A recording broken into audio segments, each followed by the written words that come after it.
Assalamualaikum warahmatullahi wabarakatuh. Kembali bersama dengan saya Adik Faisal bin Yaakob dan juga saya Nizam Muhammad dalam podcast Azam Kelantan. Yang mana podcast ini kita membincangkan isu-isu berkenaan dengan negeri Kelantan, terutama sekali isu-isu yang melibatkan rakyat negeri, yang mana kita nak angkat suara rakyat untuk didengari dan juga dibincangkan di kalangan masyarakat umum terutamanya. Okey, itulah bila kita sebut pasal benda yang kita nak bincangkan ni gapo semua, okey. Benda yang rakyat hadapi saban tahun lah. Boleh kata setahun tu sekali. Supaya raya puasa. Sepuluh raya. Dua kali pun ada. Di Kelantan ni dia ada satu fenomena alam yang memang biasa. Dia macam hari raya setiap tahun ada. Dan ada yang tahun tertentu tu dia double. Triple pun pernah rasa. Pernah. Iaitu berkenaan dengan banjir. Jadi bermula dengan adik sendirilah kata bagaimana keadaan menilai kerosakan damage banjir yang pernah alami. Okey. Saya ni antara mangsa banjir. Saya pernah menjadi mangsa banjir pada tahun paling teruk sekali pada tahun 2014. Dan rumah di kampung lah, rumah mak ayah saya memang boleh kata saban tahun sentiasa banjir daripada sejak dia kecil. Tapi itu lebih kepada banjir kilat. Tapi tahun 2014 tu adalah satu tragedi lah, yang mana walaupun kalau kira jarak antara rumah saya ke Sungai Kelantan tu lebih kurang dalam 2 km. Kalau kita sebenarnya jauh dan juga tebing tu tinggi. Tapi dengan tak disangka di 14 tu air sampai tahap masuk dalam rumah lah. Cuma disebabkan rumah 2 tingkat kita tak pindah lah. Tapi kesan dia tu kita rasailah sebagaimana orang lain juga rasa. Kita terkepung, tak lagi mana-mana, mujulah ada makanan lebih, jadi kita tidak berpindah pergi ke pusat pemindahan sementara lah. Jadi kita duduk rumah je. Cuma dengan kata lainnya, banjir ni walaupun kita kata, saya ingat dulu mak saya asal daripada kampung Seri Bawah Lembah. Dia kata dia berpindah ke Wakaf Cik Iyeh tu sebab nak lari pada banjir. Tapi 2014 banjir mari cari juga. Dengan mudah kata macam dia bila orang dia biasa kena banjir, dia tak ada lagi. Dia gimana pun sampai juga banjir. Tapi bukan gitulah kita nak sebutnya. Kita nak sebutnya bahawa banjir ni dengan sepatutnya satu bencana alam yang kita tak boleh atasi, tapi kita boleh urusi. Untuk maklumat semua, biasa di Kelantan ni banjir ni kita sebut sebagai 2 kategori. Pertama sekali banjir sungai. Banjir sungai ni biasa berlaku di lembangan sungai, biasanya di pinggir-pinggir sungai. Macam kalau di Kelantan ni ada dua sungai. Ada 3 sungai utama. Sungai Kelantan, Sungai Golok dan juga Sungai Semerak. Tapi di Sungai Semerak ni selepas projek dipanggil, saya tengok projek apa, tapi selepas dia buat benteng sungai apa semua, ada sekatan air dan sebagainya, menyebabkan risiko banjir Sungai Semerak tu sikit dah. Tak teruk dah berbanding dengan Sungai Kelantan dan Sungai Golok sekarang. Itu banjir sungai. Banjir hujan yang lebat, terlalu lebat di kawasan hulu biasanya menyebabkan air naik di pinggir-pinggir sungai, di lembangan sungai lah. Itu hak normal biasa berlaku. Dan biasanya orang di pinggir sungai ni dia memang ready semua, dengan rakit dia, dengan boat dia. Dia siap main dah, sebut yang banjir je, dia ready selalu. Tapi keduanya adalah banjir kata banjir negeri maju. Banjir disebabkan kemajuan, itu banjir kilat, banjir darat. Kalau Kelantan ni kita sebut banjir darat. Di mana air hujan di belah pantai, bukan hujan hulu, dengan kadar yang lebat menyebabkan air naik mendadak. Dan hak teruk lagi di kawasan yang kawasan bandar yang mana orang tidak jangka. Macam di kawasan rumah yang saya tu, saya rasa masa kecil memang banjir semua. Orang di masa tu kapur lagi banyak getah lagi apa semua. Jadi orang tak pelik. Dan memang belakang rumah tu di kawasan Kacik Iyeh juga ada satu kawasan paya. Jadi memang banjir tak pelik. Tapi dengan pembangunan sebab benda tunya, saya menikmati, saya rasa dalam 10 tahun lebih 10 tahun tanpa banjir. Boleh bayangkan, maksudnya kita dari kecil kita biasa banjir, tapi tiba kita tak ada. Dalam masa 10 tahun tak ada banjir. Tapi disebabkan ada projek perparitan baru, banjir tu mari semula. Dengan kata lain, sebenarnya pembangunan ni dia boleh membawa boleh menyebabkan tidak berlaku banjir, tapi kalau tidak diuruskan baik, dia boleh menyebabkan banjir tu mari semula dan lebih teruk daripada yang sebelum tu. Nizam pernah menghadapi banjir tak? Dan saya kira macam ni sebenarnya. Di Kelantan tu minimum 60% rakyat Kelantan mesti pernah jadi kawasan banjir. Minimum lah, paling sikit. Okey. Saya Lebih sendiri lebih daripada separuh sikit. Tak tahulah sebab di tempat lain tu teruk lagi. Cumanya macam diri saya tu 2014 yang banjir besar tu, waktu tu saya di Kuala Lumpur. Waktu tu rumah keluarga saya je di Tanjung Bah. Di Tanjung Bah. Cuma bila banjir secara mengejut tu dan waktu tu saya belum kerja NGO kemanusiaan lagi. Masih lagi pengamal media sebuah channel TV station di Malaysia. Jadi saya terus minta cuti segera. Malam tu kaluk lah kita pergi beli barang gitu gini. Dan alhamdulillah ada orang yang kita nak beli untuk keluarga kita, tapi dia beli luggage untuk saya, beli tiket untuk saya, beli barang-barang sudah. Esok pagi bila terbang tu kita dapat lihat air tu masuk runway airport. Oh, siapa? Tepuh, maksudnya air tu sentuh dah runway airport. Sikit kalau pergi lagi tu boleh jadi pesawat tak boleh nak landing. Dan waktu tu agak struggle lah untuk nak bawa balik barang rumah. Selain daripada ke rumah tu untuk nak redah dan bagi juga sebab abang dah bagi orang lain. Cuma je bila kita waktu tu banjir besar lah. Okay. Tapi bila sabar tahun selepas daripada tu kita dapat lihat banjir tu masih lagi berterusan, dan kita pun timbul ke satu persoalan juga, kata kenapa mungkin mindset rakyat Kelantan yang berumur 40 tahun ke atas, dia akan melihat sebenarnya banjir ni memang confirm akan berlaku. Sikit dengan banyak dia punya damage dia.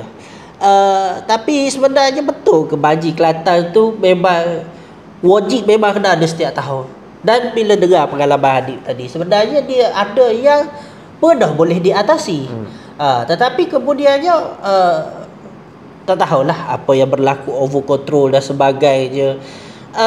Jadi bila disebut beberapa jenis banjir, saya lebih berminat untuk nak detail ke arah masalah banjir ni ialah pengurusan perparitan.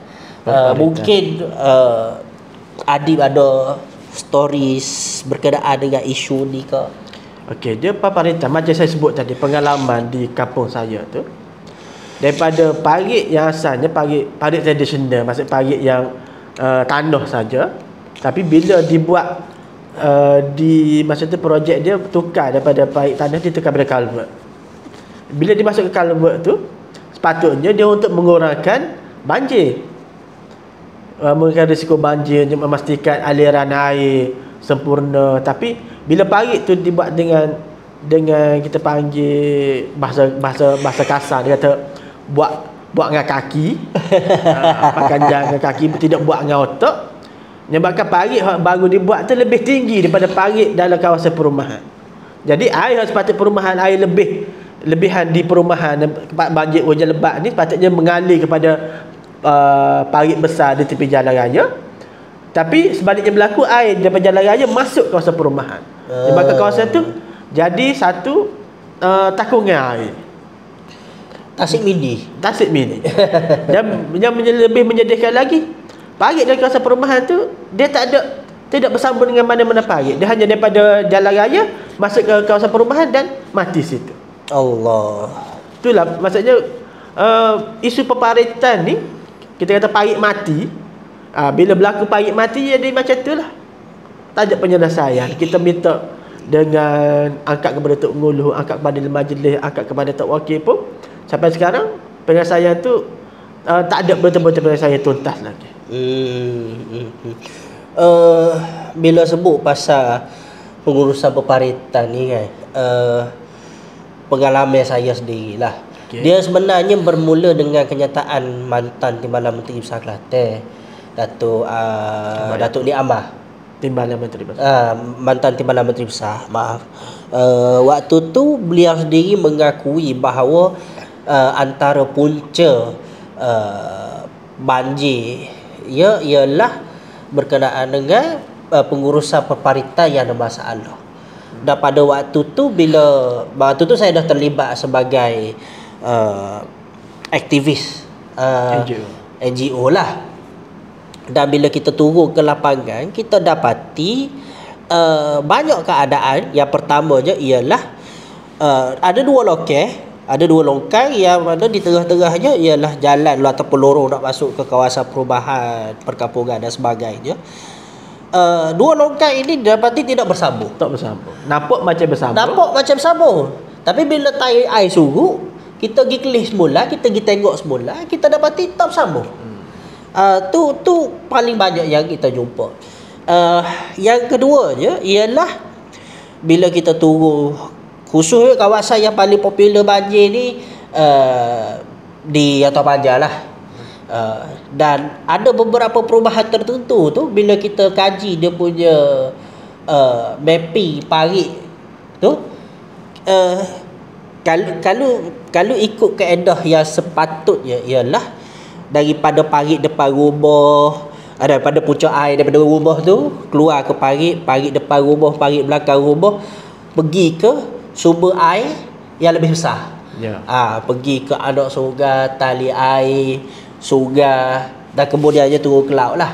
Tapi ada beberapa perubahan tu kita dapati hujung lokal tu ialah sawah padi. Dia tidak turun pergi ke anak sungai dan sebagainya. Ini tidak sepatutnya benda tu berlaku. Yang ketiga, kita benda ni boleh jadi assumption, tetapi dia assumption yang konkret. Sebab kita ambil contoh di tempat-tempat lain. Saya sendiri pun dah hijau dekat Bangkok, kena stay dekat sana untuk tempoh yang agak panjang. Kita dapat lihat Dewan Bandaraya Bangkok ni dia buat pembersihan parit tu 3 bulan sekali. Tapi bila kita dapat lihat dekat Bandar Kota Baru ni, ada kedai nasi kerabu, kedai burger tu dia bina-binaan atas parit. Bina-binaan maksudnya bina simen. Parit tu penutup dia simen, dia bagi simen pula atas penutup tu, dan kedai tu beroperasi lebih daripada 5 hingga 7 tahun. Lama lah. So kita boleh assumption kata, ataupun kita boleh bersangka bahawa projek pengurusan pembersihan peparitan tu tak pernah diwujudkan, tak pernah dibuat. Boleh jadi dibuat di tempat lain, tetapi dia tidak menyeluruh lah. Sebab banyaknya kedai-kedai yang macam ni di tepi-tepi kaki lima dalam Bandar Kota Baru ataupun di daerah-daerah yang lain, yang mana peniaga buat tetapi boleh berterusan berniaga untuk tempoh yang begitu lama. Kalau pembersihan tu dibuat, sudah pastilah kata tak wujud projek yang dia punya sambung partition kedai tu sampai dia simen di atas menutup simen lokal tu. Benda-benda gitulah yang kita rapor. Dan setakat pengalaman saya sendirilah di ABIM Negeri Kelantan ni, apabila kami buat kenyataan media minta supaya kerajaan negeri buat plan peparitan holistik, dan beberapa isu yang saya suarakan tadi tu saya masuk ke dalam kenyataan media, media sosial BBT, sama ada Majlis Pembandaran Kota Baru ataupun majlis daerah Tereh, masa tu barulah nampak gambar-gambar buat pembersihan lokal. Tapi bila kita pergi backdated check on dia punya medsos, sampai ke bulan banjir bulan 12, kita pergi tengok medsos dia, Sampai aku bulan 7, bulan 8 tu tak ada. Ataupun ada sekali dua sahaja. Ya biasa kebanyakan berlakunya lepas banjir barulah mari nak tengok parit. Oh parit sumbar. Oh rupanya banjir selepas jadi dah, bukan sebelum terjadi. Tapi hal tu saya pelik. Tapi kalau tengok macam di peringkat GPS, Jabatan Pengaliran dan Saliran ni, dia macam ada satu jadual dia ada satu jadual dia setiap tahun dia akan buat pembersihan sungai-sungai ataupun parit-parit besar. Mana dia akan clear siapa-siapa, clear rumput-rumput supaya aliran air laju. Tapi benda tu GPS, tapi kita kata GPS ni dia hanya urus parit-parit besar sungai, tapi kita parit-parit kecil perubahan ni sepatutnya benda tu atas majlis daerah dengan majlis pembandaran atau PBT. Tapi kalau tempat tu setiap tahun banjir, takkanlah tak ada tindakan. Pergi cek, bukan cek sebelum banjir, bukan cek selepas banjir. Tahu dah bulan sebelah bermula monsun timur laut. Kau kan main bulan 8 tu cek pagi clear kedua apa semua. Kalau kata sumbar ataupun parit tak bersambung, usahakanlah daripada biar rakyat menanggung. Dah lah tak main tanya khabar. Waktu berat lagi. Dan bila kita sebut yalah maksudnya pemerhatian adib dan saya sendirinya selarah dalam bab ni kan. Dan pada waktu tu saya dalam kenyataan media Habib yang saya buat tu kita sebut yang contoh yang saya cadangkan ialah seperti di Bangkok.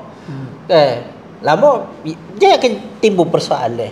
Oh, pegawai PBT bukannya ramah, nanti nak gali-gali parit nak cari mana. Tapi kalau di Bangkok tu dia buat pembersihan parit secara 3 bulan sekali tu, apa yang dia buat ialah dia dapatkan banduan grade A yang menghampiri tempoh untuk dibebaskan ataupun rekod bersih untuk dikerahkan untuk buat pembersihan parit di seluruh Bangkok. Macam buruh paksa lah.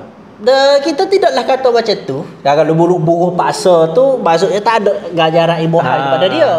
Tapi kalau baca banduan ni dia tu grade A dah. Tapi maksudnya ada pegawai penjara yang berbatau, ada polis yang berbatau. Tapi banduan yang macam ni sebagai khidmat sosial dia lah. Khidmat sosial dia dah sebenarnya good credit untuk dia untuk nak kurangkan tempoh tahanan dalam penjara. Jadi maksudnya win-win. PBT tak perlu nak sediakan bajet untuk sukarelawan yang besar. Penjara boleh utilize banduan yang ada untuk khidmat sosial dan pesalah ataupun kita panggil gapo orang yang masuk penjara ni kalau ikutkan ayat dia sebenarnya banduan lah. Banduan ialah banduan dapat good credit dan mungkin dapat pengurangan ataupun kaedah yang lain. Maksudnya good credit yang dia buat di waktu tempoh tahanan tu, kalau dia apply hijau tidak dilihat elegi. Sebab aja khidmat sosial dia tu banyak. Betul. Jadi benda yang sama mungkin boleh buat di Kelantan ni untuk nak kurangkan. Tapi biasanya kita kata khidmat sosial ni kita biasa melihat gotong royong selepas banjir. Gotong royong kalau biasa kawasan bandar ni waktu ada penyakit denggi. Tapi gotong royong sebelum banjir ni setakat ni saya tak pernah tengok. Mungkin sebab sepatutnya mungkinlah cadangan dianya sebab disebabkan kita ni di Kelantan ni saya sebanjir. Kita tahu dah bulan sebelah monsun mari kena ready lah. Jadi bulan 10, bulan September, bulan 9 jadi mungkin boleh digerakkan satu kempen, boleh gerakkan NGO, boleh gerakkan komuniti masyarakat di lokaliti hak terlibat tu lah untuk buat gotong royong. Pastikan aliran air berjalan dengan lancar apa semua, tak ada siapa. Sebab benda-benda tu menyumbang belaka. Ada siapa sumbat oleh parit menyebabkan air naik dengan cepat. Atau aliran air terganggu. Dan kalau macam saya sebut tadi contohnya di Bangkok. Bangkok ni kalau dari sudut teori lah. Bangkok ni nama dia tu asal daripada bahasa Melayu. Asal Melayu. Iaitu Bengkok, sungai yang berbengkok-bengkok. Sungai Copraya tu lah. Sungai Copraya. Dan bagusnya Dewan Bandaraya Bengkok, dia ada database sungai yang bersambung. Sungai, parit air lokal, anak sungai, gembos-gembos tu dia ada database. Mana dia boleh jangka dah aliran air. Dia boleh jangka dah. Dan setakat yang saya temui rekod, dia ada 1677. Kalau data ni salah tak apalah kan, nanti kita betulkan balik lah dalam grafik video ke apa ke. Tapi angka dia lebih kurang macam tu. Bila dia ada data yang tepat dan dia memastikan sungai dia tu bersambung, dan tambahlah pula dengan pembersihan parit sungai yang dilakukan 3 bulan. Sebab Bangkok ni kawasan tanah rendah juga, lebih kurang macam kita. Kalau kita banjir bulan 11, bulan 12, Bangkok banjir bulan 9, bulan 10. Oh, dia awal lagi. Dia lagi awal. Cuma apa yang bila Datuk Bandar Bangkok buat macam tu, kita dapat kena pasti Bangkok masih lagi banjir. Cuma penduduk dia boleh melihat proses drainage ataupun air tu yang sentiasa surut. Air itu sentiasa mengalir keluar, pergi ke sungai dan pergi ke laut. Dan yang uniknya lagi, dia menggunakan sistem traffic fondu. Maksudnya melalui apps orang boleh buat aduan, dan melalui apps tu juga dia boleh melihat dan boleh membuat jangkaan bahawa air itu akan surut dalam tempoh berapa jam. Banyak ada sistem IoT lah. Yes, dia menggunakan Internet of Things. Jadi setakat yang saya tengok, lama kata beta ni, buah je ni Rizal ni. Untuk makluman, saya sendiri pernah juga, macam saya sebut atau saya pernah kerja di Bangkok tu, saya pernah jadi supervisor untuk satu multinational company yang base company itu di Jerman, tapi di region Asia Pasifik dia tu di KL. Jadi saya sentiasa dihantar dekat Bangkok untuk ni, dan saya boleh berbahasa Thailand, boleh baca, boleh type. Jadi bila saya duk sebut apa benda ni kan, saya boleh baca report-report tu yang mana boleh dikatakan antara 75 hingga 80% accurate traffic fondu tu dari sudut air tu akan surut dalam berapa jam. Mungkin akan ada delay sedikit ke apa ke, tapi maksudnya benda boleh monitor lah, macam rakyat boleh tengok dalam apps tu, boleh tahu okey 5 jam lagi ni air clear, boleh packing nak balik lah contohnya. Ataupun macam satu lagi yang saya tertarik jugalah bila kita sebut pasal apa tu Internet of Things tadi kan, keedah nak menggunakan internet untuk kesejahteraan rakyat. Kita sebut tadi kata ada lokal yang tidak bersambung, walaupun sebenarnya hanya dihalang dengan satu lorong yang buat sebiji kereta sahaja. Mungkin pemerintah tu boleh letak apa tu device untuk nak mengukur dan meramal air tu nak surut macam mana. Tapi itu mungkin bajet tu mungkin terlampau besar untuk negeri nak buat. Tapi boleh buat pilot project dekat kawasan yang confirm banjir untuk melihat keberkesanan dia. Kalau ada, dia boleh buat benda tu. Tapi sebenarnya yang lebih penting adalah betulkan dulu peparitan tu dulu. Sambungkan parit hak tidak bersambung, hidupkan balik parit-parit hak mati.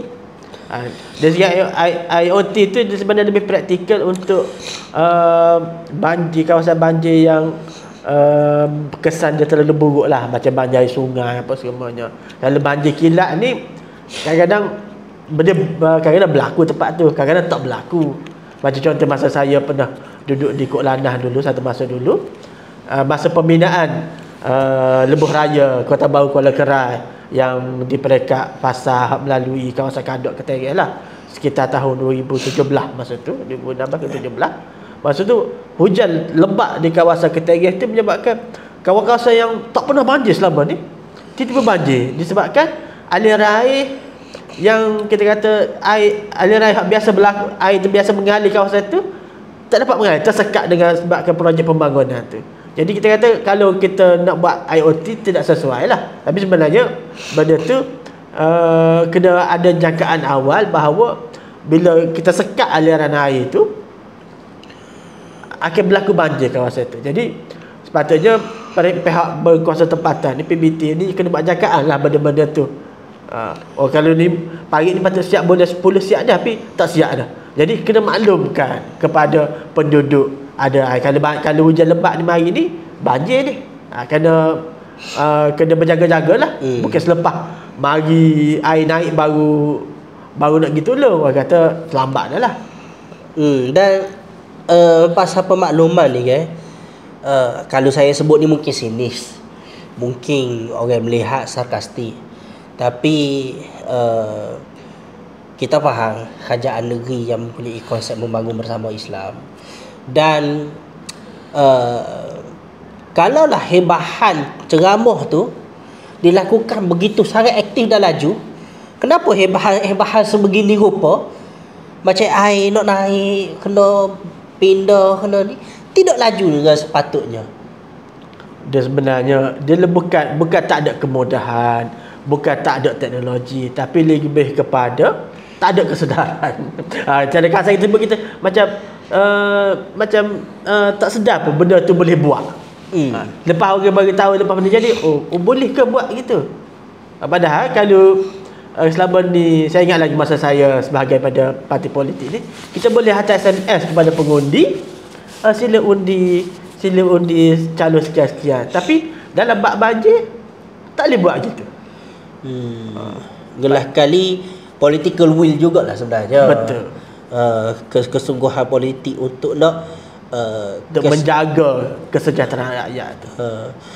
Okey, jadi sebenarnya tajuk pasal banjir ni panjang lebar, kita boleh ni baru kita cerita pasal parit.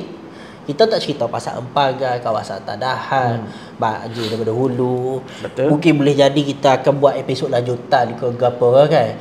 Cuma je macam gelas sekali lah berkenaan dengan bidaan yang dibeda atas produk-produk lokal. Macam saya sebut tadi, ya. kedai-kedai si khabu, kedai-kedai si buku, sambu kedai, sambu premis, dan berbeza-bedaan atas produk parit lokal yang menyebabkan kedai tu jadi lagu tu banyak tahun.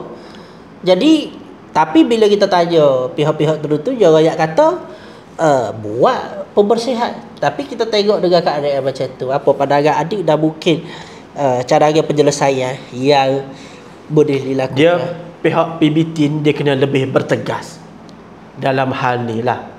Dia sebenarnya PBT kalau kira bila ada binaan yang melebihi had yang dibenarkan, dia ada kuasa untuk sampai tahap boleh meruntuhkan benda tu tanpa bayar papasan pun. Sebab benda tu menyalahi undang-undang. Tapi kita takutnya berlaku ada penyelewengan, ada tunggu kita tak payah konsep dia lah. Hak belah sana tu, hak sambung sikit tu, walaupun tidak menyebabkan kesan buruk pun, tapi sebabkan dia ni tak ada apa-apa, tak ada memberi kesan, okey. Ni kita boleh samai, kita boleh ambil tindakan. Kita takut benda tu berlaku, wallahu a'lam lah, kita tak tahu. Kita pun tak seburuk sangka, tapi sebenarnya sudut tata kelola tu biar molek sikit. Saya rasa kalau dengan ada ketegasan, ada kesungguhan, ada tata kelola yang baik di kalangan pihak BBT, dia benda-benda banjir kilat terutamanya ni boleh diatasi, boleh diuruskan dengan baik. Pastikan kita sebut bila sebut parit, biasanya dia sebut kita tak ada bajet nak buat parit. Macam saya mohon dekat perumahan, dekat rumah mak ayah saya tu, buat parit atas jalan raya. Punyalah payah nak dapat peruntukan tu. Masa tahun belum mula tu nak ambil peruntukan daripada Maris. Nak ambil peruntukan guna duit PKB memang tak ada lah. Okey, ambil peruntukan Maris. Saya ingat lagi masa tu ahli majlis PKB main dengan pegawai Maris, bagi Tok Gulu, mai jumpa saya. Betul saya buat report tu. Jadi dia sebut minta tunjuk tempat mana banjir apa semua cerita. Jadi kita tunjuk. Jadi dia kata pegawai Maris dia kata tak ada Rizak jalan di sini, nak buat parit. Dia kata, kenapa nak buat Rizak jalan? Saya pun bawa dia pergi ke kawasan dekat tu juga, yang mana parit tu digali tu atas jalan raya. Kalau buat atas jalan raya, ada manhole banyak-banyak untuk air masuk. So kita kata buat macam ni lah. Tak boleh ke? Dia kata, oh boleh kita buat macam ni. Maksudnya kata kadang-kadang pegawai ni dia tak tahu penyelesaian. Dia tahu kita ada bajet 200,000, macam mana nak buat. Kita tak boleh buat. So mungkin dia alih benda tu ke tempat lain. Kalau kita kata kalau rakyat sendiri tidak bersuara. Mana kalau saya tidak bersungguh masa tu, mungkin pegawai pun tak boleh buat, jadi balik lah. Kalau saya tak ada, kalau saya tak ada masa tu lah. Tapi pendek ceritanya, akak ada paperwork tapi tak dapat. Cuma mungkin waktu tu dengan usaha ahli parlimen Kota Baru, dia cari bajet, bolehlah buat, tapi separuh daripada bajet asal 200,000 lebih, boleh buat separuh, tapi separuh tu pun tak sampai kepada kawasan perumahan yang memang kena banjir semua. Benda tu siap separuh dah, sampai sekarang saya tak tahu lagi. Tanya ahli majlis sebelum ni pun, dia kata dia akak buat balik paper tu apa semua. Wallahualam lah. Saya nampak bila kita cakap pasal political will ni, maksudnya bajet tu ada sebenarnya. Kita kata walaupun dalam kandi, dalam duit MPK sendiri kita ada, tapi dia boleh ambil dengan agensi kerajaan lain, dengan jabatan kerajaan lain. Macam Dudung Maris pun kata ada bajet, tapi bajet tu mungkin disebabkan oleh masa tu politik tak menentu apa semua, bajet tu buat lari ke tempat lain. Tapi saya rasa kalau lah serius ahli majlis ataupun ahli parlimen ke betul-betul nak membantu rakyat, dia kena pergi jumpa sendiri.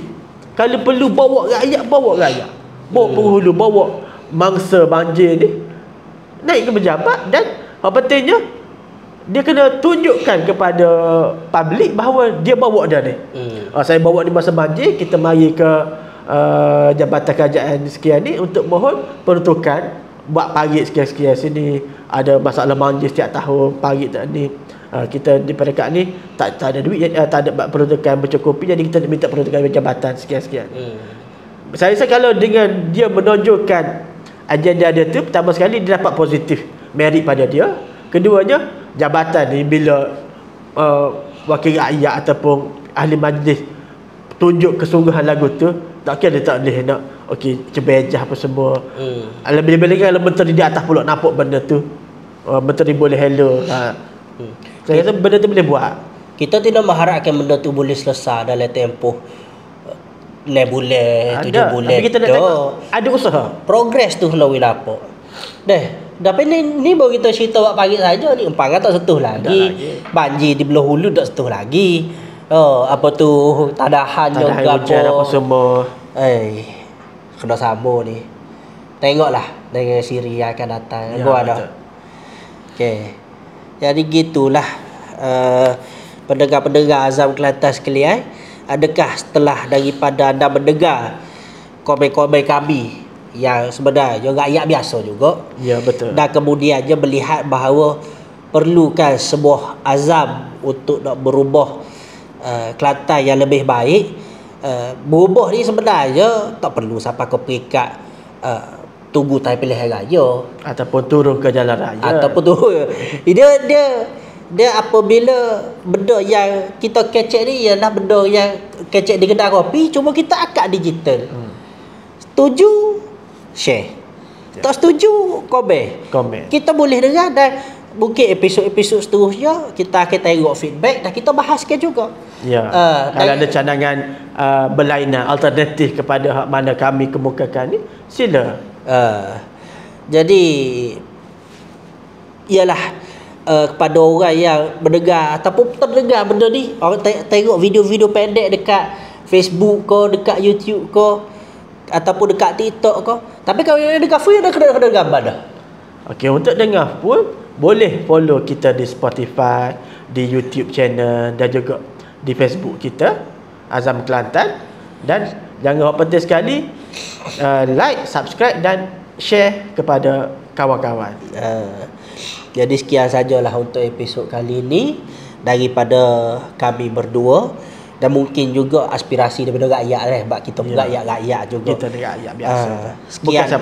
Bukan siapa-siapa juga. Jadi saya tak ada dah.